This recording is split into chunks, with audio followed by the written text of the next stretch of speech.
Hello and welcome back to my channel. If you're new, hi, my name is Allysa.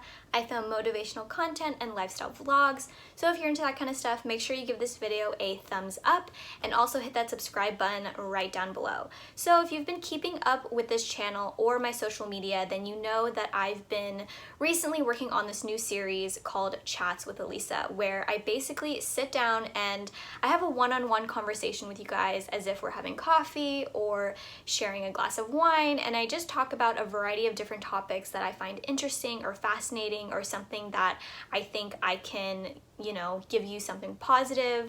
So the first video that I filmed, I talked about social media and how I personally navigate the online world while also making sure that I keep my mental health in check, because it is so important these days to be able to distinguish between what's real and what's not. So if you haven't checked that out, I'll leave the link down below in the description box because I think it has some helpful tips. With that said, I am back with the second video in this series, and today I wanted to talk about quarter life crises because it's something that I feel like we have all struggled with, and I know personally from the people that I've talked to, whether it's friends or just acquaintances, that this is not a struggle that is isolated to a specific age or like a specific group of people. Like, it's something that across the board, I think at one point everyone kind of goes through. So have 4 tips that I think can be helpful. So if you are interested in hearing that, then stick around and let's just jump right into the video. So if you are in your 20s and you are kind of entering adulthood, then you've probably had a moment in your life or several moments in your life where you think, what the heck am I even doing in my life? I know that I have definitely experienced this myself. It's not something that goes away overnight. I feel like it's something that kind of comes and goes, where at one moment in my life I feel very accomplished and feel very put together, and then the next day I can feel completely opposite, which is definitely normal as a 20-year-old. I mean, we've all heard of the term like a midlife crisis, which refers to like people who, once they've established themselves, they've married, they've had kids, whatever that looks like for that person, they kind of go through this phase where they're thinking, okay, like what now? And it's kind of funny because I feel like a quarter life crisis is kind of the opposite of that, because it's before we've established ourselves, it's before we've entered our career, it's before we've started a family, and it's more so like the fear of the future and anticipation of what's to come, anticipation of if we're going to achieve everything that we want. It's just this general anxiety over what's going to happen next and not being able to control that sense of fear and that sense of like the unknown. So I just thought that it was interesting how both of those things that we've probably heard in our lives, they have that same feeling, or at least they make us feel scared or make us feel lost, but they stem from completely different things. So with that said, I just wanted to emphasize that if you've had this feeling, or if you're currently feeling that way, then just know that you're not alone in it. Just know that I think it's an essential part of growing up, because it leads to more self-discovery and it's an opportunity for self-reflection. At least that's the way I like to look at it. And so I wanted to talk about 4 tips that I have personally incorporated in my life. That way, when I do have those feelings of doubt or anxiety, I can kind of talk myself through it and not be so negative on myself. The first tip that I also have a notebook over here, so if you see me looking down or kind of looking elsewhere, it's just because I'm reading my notes to make sure I don't forget anything. And the first tip that I wrote down when drafting this video was to avoid comparison.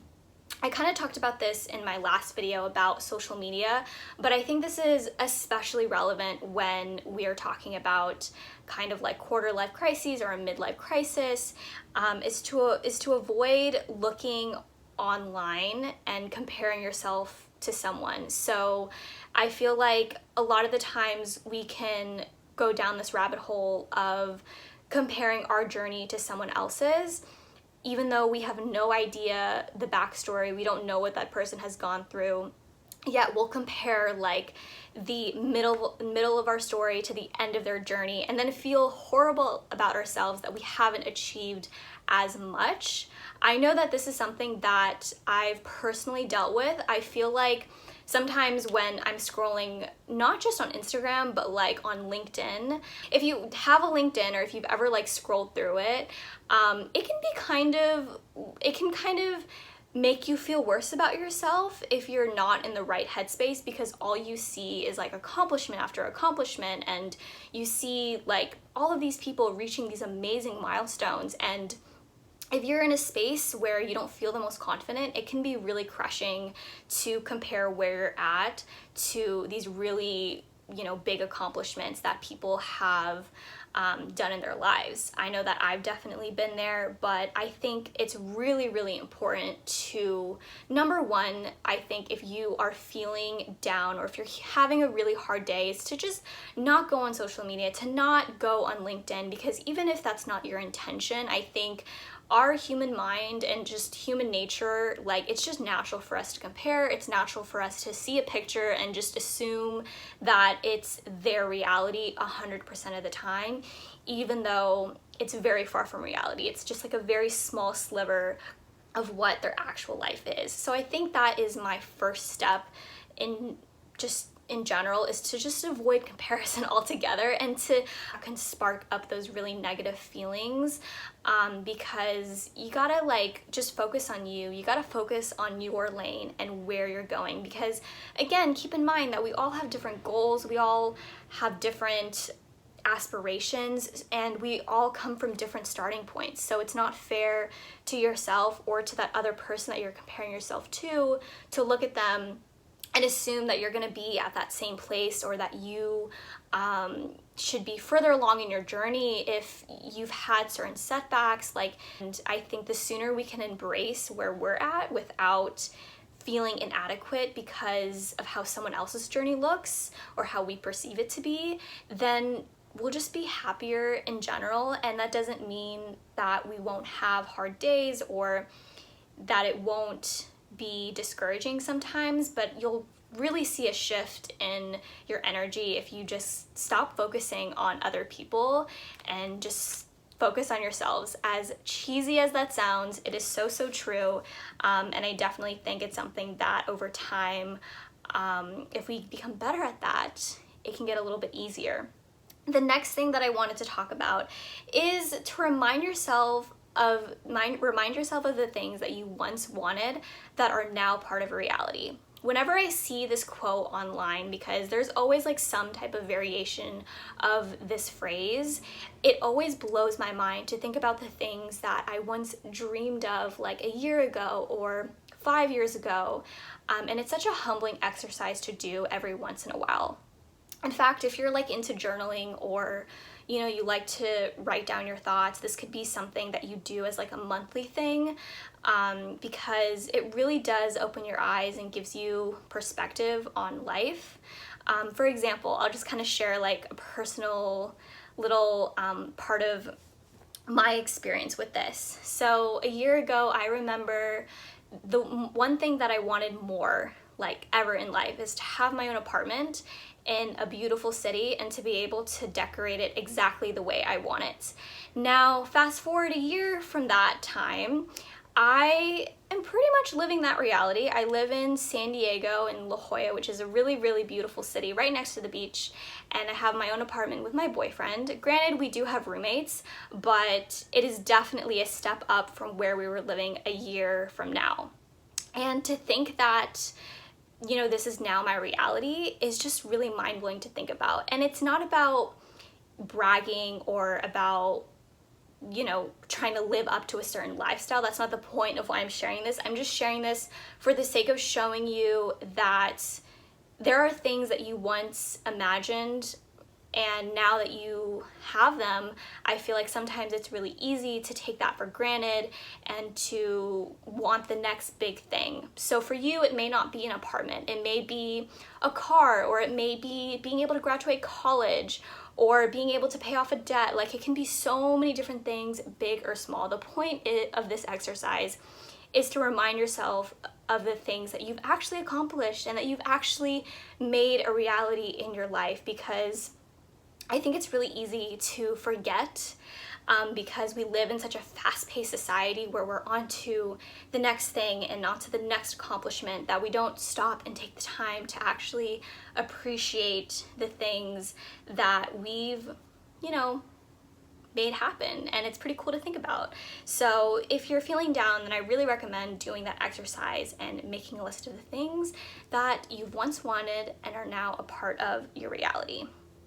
Okay, so I have 2 more tips left. Now, this one I wrote down kind of last minute, but I wrote down, life is about experiences and not living for accomplishments. This one is a really hard pill to swallow if you are just a type A person, or you like to achieve things, or you consider yourself really ambitious. It doesn't even have to be, you know, someone who I would say is like ambitious, but just someone who has big dreams for themselves. Sometimes it's really hard to find that balance of wanting to push ourselves to be the best version of ourselves, but also not living for that, like living for that next win. Like, yes, it feels good to check off a really big accomplishment and milestone in our lives. Like, it gives us this sense of like euphoria, but that's not what life should be about. Because when you look back at your life, you're not gonna necessarily think about all of these amazing accomplishments that you made. While yes, that is pretty cool to reflect on, I feel like the happiest moments in your life, the ones that you will remember forever, are the ones that you build with family and friends and with the connections that you build throughout life. Like, those are the things that are priceless and meaningful, because you can always accomplish something else and something bigger. Like, there's always going to be an accomplishment, but you can't really have a rerun of life if you think about it. Like, you can't relive memories that you never took the time to build in the first place, which is a really kind of scary thought to think about, that you can live your whole life and work your whole life to be happy, yet you didn't even see the happiness right in front of you. Wow, that one is like a really kind of an eye-opener. Even as I'm saying that, I feel like I have to remind myself that, because I often want to rush to the finish line and I often want to fast forward time. But, you know, if I sit back and I realize that there are things in my life that I should be grateful for now, like, it can really change my perspective on things. So the last tip that I have is to not think of happiness as something conditional. This is kind of relating back to the last tip that I had about living life for experiences and not accomplishments. But a lot of the times I feel like we think of life as, I'll be happy when X, or I'll be happy when I achieve this. And that's conditional, and it shouldn't be that way. Like, you can want things without needing to accomplish something in order to be happy. Like, I feel like if you want, for example, to buy a really nice car, like, you can be grateful for the car that you have now and understand that it is a privilege to even own a car, but you can still work towards that goal without taking away the value of what you already have. Again, like, it just really changes your perspective on things when you look at life in that sense. And I think that it can be really helpful if you incorporate that more into your life. So those are the 4 tips that I have on how I deal with quarter life crises as a young adult. Just remember that you're not alone. Remember that these are completely normal feelings, and to not be so hard on yourself all the time. You don't have to have it all figured out despite what society says. Trust me, you will fall, you will fail. A lot of times there's also a lot of happiness in that, and so try to find that, you know, joy in those moments, okay? That's it for me. I hope you guys enjoyed this video with Chats with Allysa. If you did like it, make sure you give this video a thumbs up, and I will see you guys next Wednesday.